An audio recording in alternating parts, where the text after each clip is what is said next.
Hey, what's up, YouTube? So, I've been saying for quite a few days now that I was going to make a question and answer vlog. So, here it is.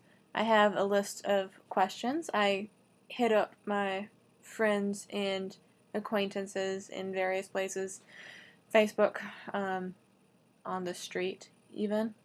Yeah. So, I have some pretty interesting questions. The first one, let's see, what one do I want to answer first? Um, Eric wants to know, will I ever be a real boy? That's silliness. That's a joke. I know that's a joke. Why would you say that? That's a joke. And the answer is no. You will never be a real boy. I'm sorry. It's just not going to happen for you. Alright, so the next question is from viewer Zach. He wants to know if you could trade places with a Harry Potter star for a day, but outside of the movies, who would you be? Let's see. I would be Emma Watson because she dropped out of school. She was going to Brown University. She dropped out. And I would go re-enroll her because that's a good school and she should stay there. And I don't know if this is true, but I have a feeling that she dropped out because she was like in class, and anytime she would get a question right, someone in the back of the class would be like, 10 points to Gryffindor! She didn't find that funny. I think it's pretty funny. Alright, so let's see here. Viewer Kaylee wants to know, why do relationships have to be so difficult and annoying? I'm not sure I'm the best person to answer that question. I've been single for 2 years.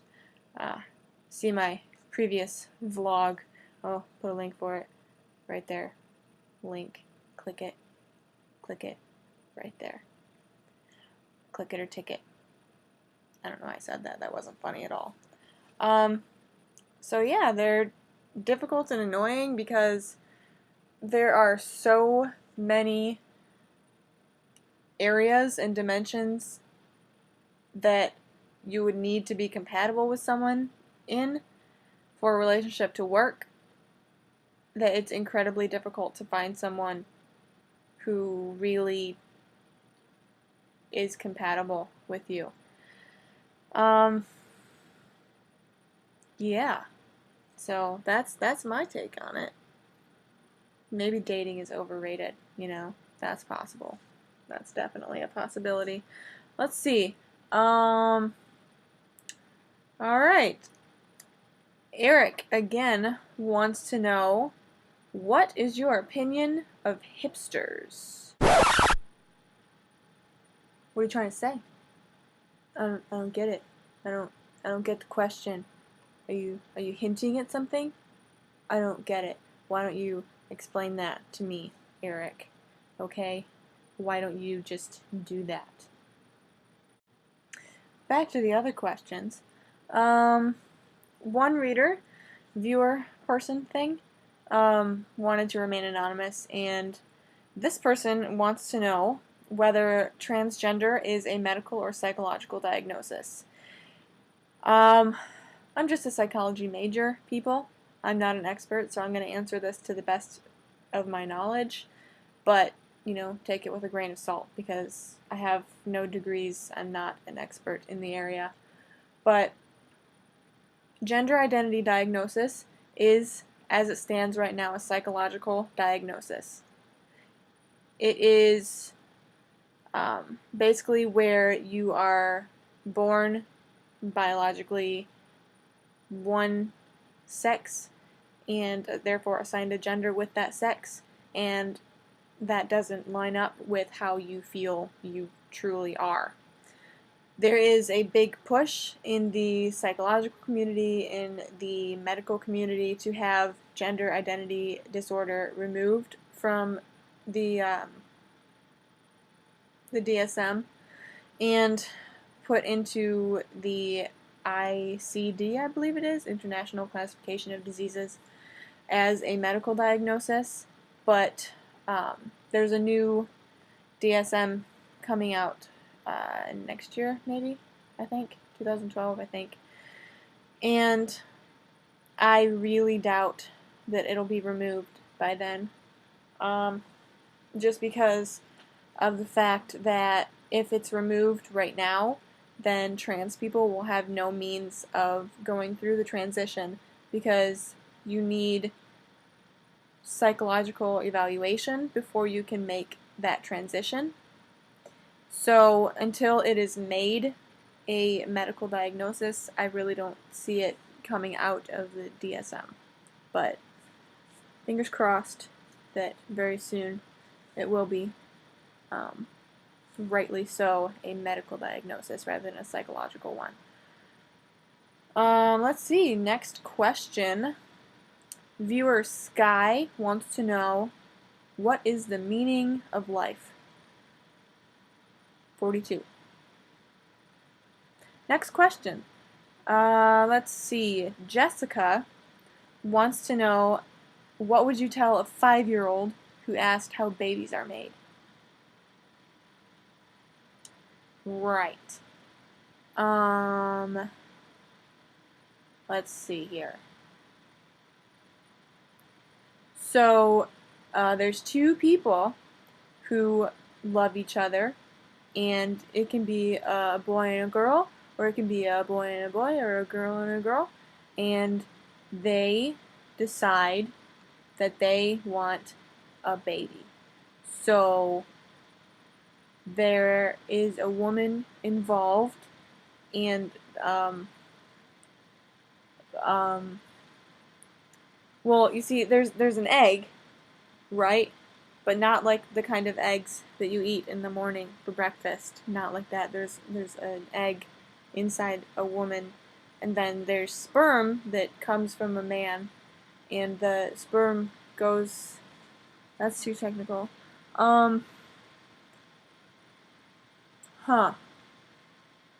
Okay. Let's see. I can do this. I'm an intelligent person. I can explain to a 5-year-old where babies come from. Well, I guess I would need to ask, what exactly do you mean by where do babies come from? Depending on the child's understanding level, they could just mean, like, what hospital is the baby going to come from? And then you have to think about, like, what word you use can really scare a kid. Like, it can really scare the shit out of a little kid. You tell a kid that the baby's in mommy's stomach, then they're like, well, did you eat it? How did it get in there? Does it eat the same food you do? How's it gonna get out of your tummy? That's not cool. That could scar a kid for life. Like, they eat a watermelon seed and all of a sudden they think they're pregnant. That's not cool. So, I mean, I guess if it were my kid, I would probably get out, like, some easy to understand diagrams of a woman's body, and I would say that the baby grows inside the uterus, which is a special organ inside mommy's body, where the baby can grow and get healthy and get strong so that it can come out and live with us. I guess something along those lines. I'd be as honest as I could without scaring the kid with all the gory details of sex and sperm and other grossness. Next question, because that was awkward. Thanks, Jessica, for that. Let's see. Stephanie wants to know, how many licks does it take to get to the center of a Tootsie Roll Pop? Well, you are lucky, Stephanie, because I have one right here.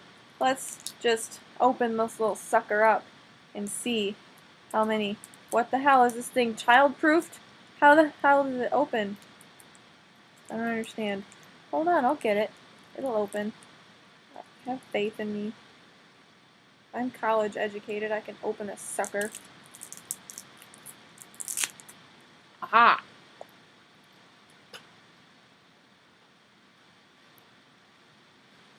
One.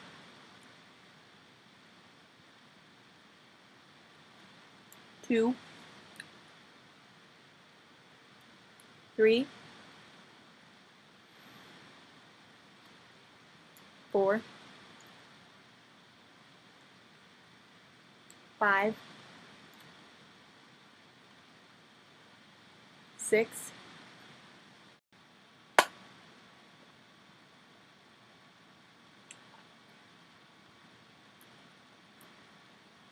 34. 54.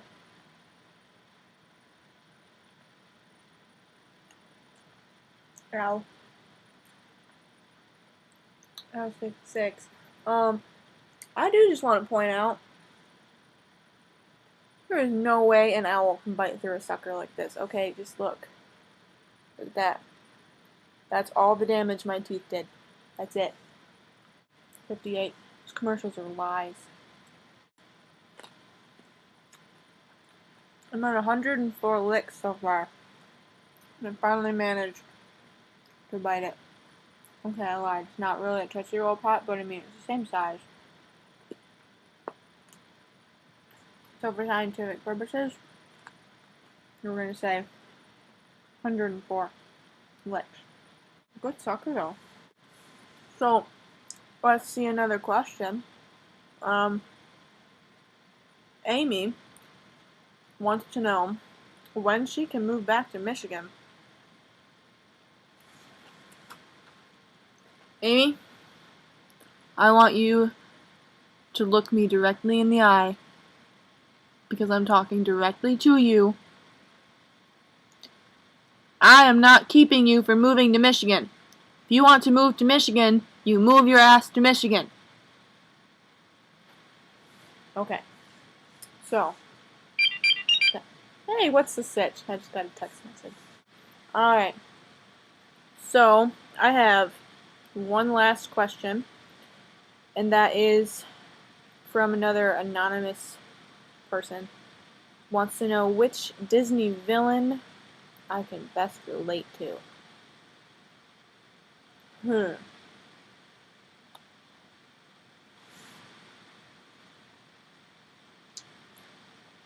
gonna have to think about that one.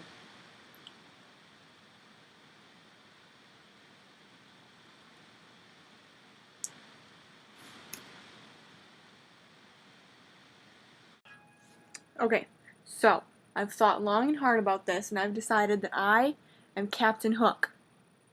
Okay, so basically, I'm obsessive, you know. I got some class. I know right now I'm kind of grungy looking, but you know, I'm a pretty classy lady. And you know, I could totally pull off a badass mustache and a hook hand. I have but one claw, but beware! So yeah, I'd be Captain Hook. Take that. So that concludes the question and answer video blog for today. I'll do another one. I think I had some fun doing this. I had quite a bit of fun. So, if you think of a question you want to ask me and you want me to put it in my next video blog when I do a question and answer one again, hit me up. You know how to reach me. Call me, beep me if you want to reach me.